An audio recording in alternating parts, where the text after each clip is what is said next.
and we'll just move along. Here we go. All right, live look, backyard, downtown. It is actually not bad to start here for this morning with some clouds, but we're dry for now, but we're muggy. 74 degrees. The humidity is sky high here for this morning.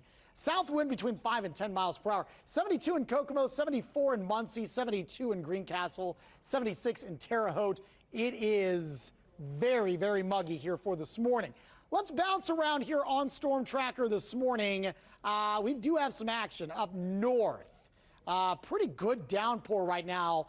Galveston, Bunker Hill, east of Logansport, Peru, Denver, all dealing with some very heavy rain. That's up in Miami County.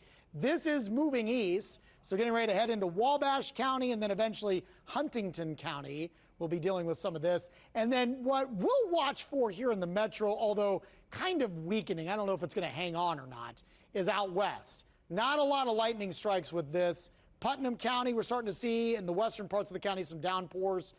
Northern Clay, Brazil, you're about to get hit with some pretty heavy downpours. Terre Haute, you're out of the heavy rain right now. Rockville, you're kind of getting split by some of this heavy rain here for this morning. Futurecast, as we kind of take you over the next 2 hours, the really high resolution model doesn't even really bring it into the city through 8 o'clock or 8:30. All right, we'll see. Some of this might fall apart, but we've been saying all morning long, spotty thunderstorms in play from now through around lunchtime. We'll get renewed chances, I think, later this afternoon.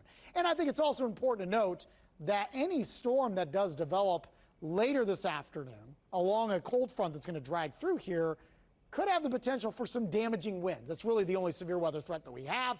I don't think it's going to be widespread, but do be on alert that we could have a quick gust or two, very much like what we had over the weekend. Storm Track 8 Futurecast. This is through noon. Now watch as we go into the second part of the day. 4, 5, 6 o'clock. This is when our cold front will start to drag through the state, okay? This is going to usher in some big changes. You can already see some of these blue arrows now starting to slide in from the north. So as that cold front sags south, we'll see more development. This is through 6, 7, 8 o'clock.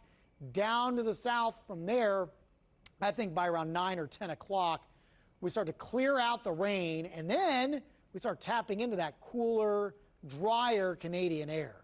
But that won't arrive until overnight tonight through the day tomorrow. Before the rain, it's still going to be a steam bath. Heat indices over 100 degrees later on this afternoon. But look at the improvement tomorrow. We're up to 81 degrees. Dew points will be in the mid and upper 60s, so it's a little more comfortable. And I think long term, you're talking below average temperatures. Quite pleasant. So much so we go from around 100-degree heat indices today to this time next week. Overnight lows, wake-up temperatures into the low and mid-50s. You might have to have a little hoodie or jacket for the kiddos at the bus stop. Hope Plumbing, Heating, and Cooling. 7-day forecast. We are going to stay dry over the extended as well. Back to average Thursday and Friday into the mid-80s. That's average. And overnight lows into the mid-60s, so that's not bad. We'll carry that over into Saturday, 85, and then a dry cold front Saturday night brings another shot of cooler conditions. Upper 70s Sunday, mid 70s on Monday. Tara? All right, thanks so much, Marcus. It's 6:54 right